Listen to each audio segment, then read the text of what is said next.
અમેરિકામાં ગુજરાતી ક્રિકેટર મોનાંક પટેલે દુનિયાભરમાં ડંકો વગાડી દીધો છે. કેનેડાએ ભારતને પોતાના દેશ માટે બીજો સૌથી વધુ જોખમી દેશ ગણાવ્યો છે. તો યુકેમાં ચાલી રહેલી ચૂંટણીમાં રાજકોટના એક પૂર્વ પોલીસ જવાને ઝંપલાવ્યું છે, જ્યારે ઓસ્ટ્રેલિયામાં પૂરની પરિસ્થિતિએ જનજીવન ખોરવી નાખ્યું છે. સૌથી પહેલા વાત કરીએ અમેરિકાના ક્રિકેટર મોનાંક પટેલની. તો Monank Patel ICC men's T20 world cup tournament માટે યુએસ ટીમનો કેપ્ટન છે. આ વર્લ્ડ કપની 11મી મેચમાં મોટો અપસેટ જોવા મળ્યો. યજમાન અમેરિકાએ અગાઉની ચેમ્પિયન પાકિસ્તાનની ટીમને હરાવી દીધી. સુપર ઓવરમાં પાકિસ્તાનને જીતવા માટે 19 રનની જરૂર હતી, પરંતુ તે સફળ થઈ નહીં. પાકિસ્તાન સામેની આ મેચમાં મૂળ ગુજરાતના બેટ્સમેન મોનાંક પટેલે શાનદાર પ્રદર્શન કર્યું. તે સાથે તે પાકિસ્તાન સામે 50 રનની કેપ્ટન ઇનિંગ રમ્યો. આણંદમાં 1 મે 1993માં જન્મેલો મોનાંક પટેલ ગુજરાત માટે અંડર 16 અને અંડર 18 મેચો રમ્યો હતો. મોનાંકને 2010માં ગ્રીન કાર્ડ મળ્યું હતું અને 2016માં તે કાયમી ધોરણે અમેરિકા જતો રહ્યો હતો. ઇન્ટરનેશનલ લેવલે ક્રિકેટ રમવાનું તેનું સપનું હતું અને જે અમેરિકામાં પૂરું થયું. અને અમેરિકામાં 2 વર્ષમાં એટલે કે 2018માં વેસ્ટ ઇન્ડિઝમાં રમાયેલી રિજનલ સુપર 15 ટુર્નામેન્ટમાં તેને મોકો મળ્યો હતો. આ ટુર્નામેન્ટમાં મોનાંકે અમેરિકન બેટ્સમેન તરીકે જમૈકા સામે પહેલી સદી ફટકારી હતી. ત્યાર પછી તેણે પાછું વળીને જોયું નથી. હવે વાત કરીએ અમેરિકામાં ચર્ચામાં આવેલા એક ચુકાદાની. તો અમેરિકામાં એક ભારતીય સામે 75 કરોડ રૂપિયાના કૌભાંડનો ગુનો સાબિત થયો છે. આ માણસે લાખો ડોલરની છેતરપિંડી કરી હતી. 36 વર્ષના સંદીપ બેંગારાએ નકલી ઓળખથી આ આખું કૌભાંડ જે છે એ આચર્યું હતું. વાસ્તવમાં સંદીપ નકલી દસ્તાવેજો સબમિટ કરીને સેલ્યુલર ઉપકરણોને બદલવાનો દાવો કરતો હતો. બાદમાં તે આ ઉપકરણોને અમેરિકાની બહાર વેચી નાખતો હતો. મીડિયા રિપોર્ટ મુજબ ન્યૂ જર્સીની એટર્ની ઓફિસે જારી કરેલી પ્રેસ રિલીઝમાં આ વિશેની માહિતી આપી છે. અને ગુનાખોરી આચરવા માટે સંદીપ બેંગારા એકથી વધુ નામ વાપરતો. તેણે વિશાલ રાવલ, વિહાન શેઠ અને સાગર શર્મા નામનો પણ ઉપયોગ કર્યો છે. બેંગારાએ જૂન 2013 અને જૂન 2019 વચ્ચે આ કૌભાંડ આચર્યું હતું. તેણે યુએસ મેલ સિસ્ટમ અને થર્ડ પાર્ટી કેરિયર્સનો ઉપયોગ કર્યો હતો અને સેલ્યુલર ફોન પ્રોવાઇડર્સ અને વીમા કંપનીઓ સાથે છેતરપિંડી કરી હતી. ન્યૂયોર્કના રહેવાસી સંદીપને ફેડરલ કોર્ટે આ મામલામાં કસૂરવાર જાહેર કર્યો છે. હવે વાત કરીએ કેનેડાની. તો કેનેડા અને ભારત વચ્ચે છેલ્લા કેટલાક સમયથી ખટરાક ચાલી રહ્યો છે, જે આપ જાણો છો, જેની વચ્ચે કેનેડાએ ભારતને પોતાના દેશ માટે બીજો સૌથી વધુ જોખમી દેશ ગણાવ્યો છે. કેનેડિયન સંસદની એક પેનલે તાજેતરમાં એક અહેવાલ જારી કર્યો છે, જેમાં તેમના દેશ માટે સૌથી જોખમી દેશોની યાદીમાં ચીન પહેલા નંબરે છે અને ભારતને બીજા નંબરે મૂકવામાં આવ્યો છે.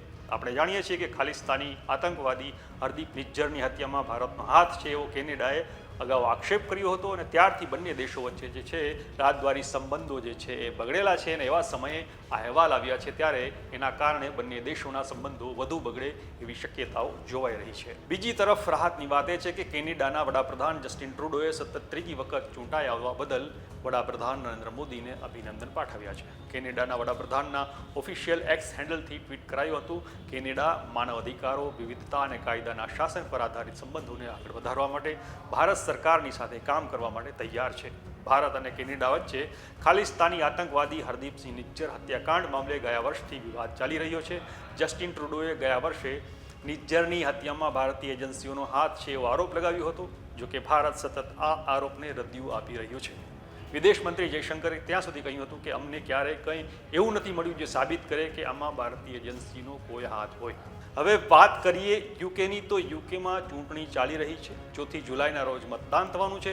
આ ચૂંટણીમાં રાજકોટના એક પોલીસમેને ઝુકાવ્યું છે. રાજકોટ શહેર પોલીસમાં ફરજ બજાવી ચૂકેલા મૂળ પોરબંદરના ગોસા ગામના વતની નાગાર્જુન આગઠ, તેમણે 7 દરિયા પાર ઇંગ્લેન્ડ સુધી કાઠું કાઢ્યું છે. અને હવે તેમણે ઇંગ્લેન્ડની ચેમ્બર ઓફ પાર્લામેન્ટરીની ચૂંટણીમાં પણ ઝુકાવ્યું છે. તેના કારણે ઇંગ્લેન્ડમાં રહેતા ગુજરાતીઓમાં ઉત્સાહ જોવા મળી રહ્યો છે. પોલીસ સર્વિસમાંથી રાજીનામું આપીને નાગાર્જુન આગઠ ઇંગ્લેન્ડમાં રહેવા ગયા હતા અને મિની ગુજરાત ગણાતા લેસ્ટરના એશિયાઈ સમાજમાં તે લોકપ્રિય ચહેરો ગણાય છે. નાગાર્જુન હાલ યુકેમાં એક સફળ બિઝનેસમેન છે. તેમણે લેસ્ટર ઈસ્ટ વિસ્તારમાંથી ઇન્ડિપેન્ડન્ટ કેન્ડિડેટ એટલે કે અપક્ષ ઉમેદવાર તરીકે ઉમેદવારી પત્ર ભર્યું છે. આ વિસ્તાર એશિયન સમુદાયની બહોળી વસ્તી ધરાવતો વિસ્તાર છે. નાગાર્જુનભાઈ અને એમની 7 સ્ટાર એન્ટરટેનમેન્ટ ટીમ ગુજરાતના ડાયરાના લોકપ્રિય કલાકારોના પ્રોગ્રામ યોજે છે. એ કારણથી એ વિસ્તારમાં જાણીતા બન્યા છે. યુકેના બીજા સમાચારની વાત કરીએ તો યુકેની સુપ્રીમ કોર્ટના વડાએ ભારતના ચીફ જસ્ટિસ ડીવાય ચંદ્રચૂડ માટે ઘણું માન દર્શાવ્યું હતું.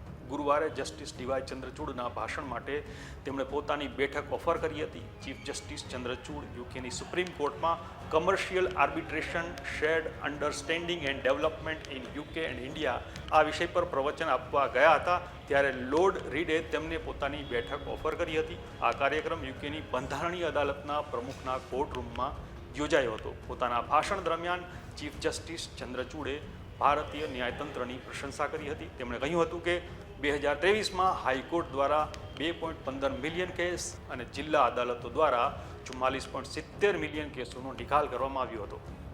એમ છતાં ભારતની અદાલતોમાં કેસોનું ભારણ છે. આ આંકડા દર્શાવે છે કે ભારતના લોકોનો તેમના ન્યાયતંત્રમાં વિશ્વાસ છે. હવે વાત કરીએ ઓસ્ટ્રેલિયાની, તો ઓસ્ટ્રેલિયન રાજ્ય ન્યૂ સાઉથ વેલ્સમાં ભારે વરસાદ થયો. પૂરને લીધે સત્તાવાળાઓએ આ વિસ્તારમાં બચાવ કામગીરી પણ હાથ ધરી છે. NSW સ્ટેટ ઇમરજન્સી સર્વિસે શુક્રવારે અહેવાલ આપ્યો છે કે પૂરની ઘટનાઓ મુખ્યત્વે સાઉથ કોસ્ટ, ઇલાવરા અને સિડની મેટ્રોપોલિટન વિસ્તારોમાં જોવા મળી. ઓસ્ટ્રેલિયાના હવામાન ખાતાએ જાહેર કર્યું છે કે એની વાત કરીએ તો 24 કલાકનો કુલ વરસાદ ક્રિંગલામાં 206 મિલીમીટર, પોર્ટ કેમ્બલમાં 197 મિલીમીટર, વારીલામાં 170 મિલીમીટર અને ઓલોંગોંગમાં 146 મિલીમીટર વરસાદ થયો હતો. ભારે વરસાદને કારણે જળાશયો ભરાઈ ગયા, પૂરનું જોખમ વધી ગયું. રાજ્યના દક્ષિણ પૂર્વમાં ભારે પડકારજનક હાલત હોવા છતાં આખી રાત બચાવ કામગીરી ચાલી હતી, જ્યારે અચાનક પૂરના કારણે શુક્રવારે રસ્તાઓના હાલ બેહાલ થઈ ગયા હતા. અને અંતમાં વાત કરીએ ઓસ્ટ્રેલિયાના એક વિચિત્ર કહી શકાય એવા સમાચારની, તો ઓસ્ટ્રેલિયાની જોડિયા એટલે કે ટ્વિન્સ બહેનોની સગાઈ એક પુરુષ સાથે થઈ છે અને હવે આ બંને બહેનો અન્ના અને લ્યુસી ડેસિંગ જે છે એની સાથે એક જ પુરુષ સાથે લગ્ન કરવા ઈચ્છે છે. પોતાને વિશ્વની સૌથી સમાન જોડિયા બહેનો માને છે. તેઓ એક સરખા કપડાં પહેરે છે, એક સરખી પ્લાસ્ટિક સર્જરી કરાવી છે, એક જ પથારીમાં સૂવે છે, એક સરખું ખાવાનું ખાય છે, ત્યાં સુધી કે રોજે રોજના જીવનના બધા કામ જે છે એ સાથે જ કરે છે. એટલું જ નહીં, આ બે બહેનો એક જ વ્યક્તિને ડેટ કરી છે. 35 વર્ષની અન્ના અને લ્યુસી જે એક ટેલિવિઝન શોમાં જોવા મળી હતી, જેમાં તેમણે કહ્યું હતું કે અમને એવું લાગે છે કે અમે એક જ વ્યક્તિ છીએ. આ બહેનો 11 વર્ષ પહેલાં સોશિયલ મીડિયાથી તેમના મંગેતર બાયરનને મળી હતી. તેણે આ બંને બહેનોના મનની વાત જે છે એને સમજી લીધી અને એમની વાતને માની પણ લીધી, કારણ કે તે પણ ટ્વિન્સ છે. બંને જોડિયા બહેનો એક જ પુરુષ સાથે લગ્ન કરવા ઈચ્છે છે, પણ તેમનું આ સપનું કદાચ ક્યારેય પૂરું નહીં થાય, કારણ કે ઓસ્ટ્રેલિયાનો કાયદો એ આવા લગ્નને મંજૂરી નથી આપતો. આ ન્યૂઝ બુલેટિન તમને કેવું લાગ્યું? સારું, ખરાબ કે ઠીક? જે પણ હોય તમારો અભિપ્રાય અમને કોમેન્ટ કરીને જરૂર જણાવજો.